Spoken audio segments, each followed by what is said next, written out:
Hi guys! So for today's video ay papakilala ko sa inyo ang aking new pets. Tada!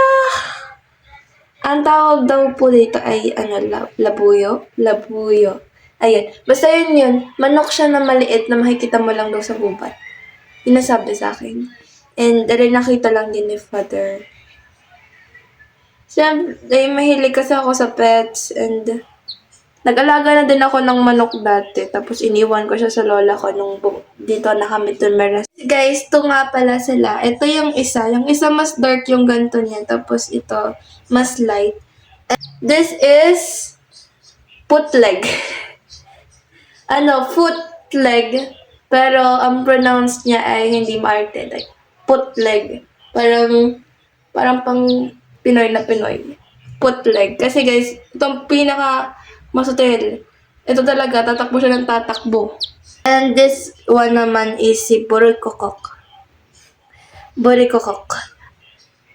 Cute yun para sa akin. Basta, yan. Yan ang kanyang name. Kasi ito namang yung isa super likot niya. And this one is, tahimik lang siya lagi. Gusto lang niya nakasiksik siya sa sulok, sa kamay. Yan siya. He's super cute.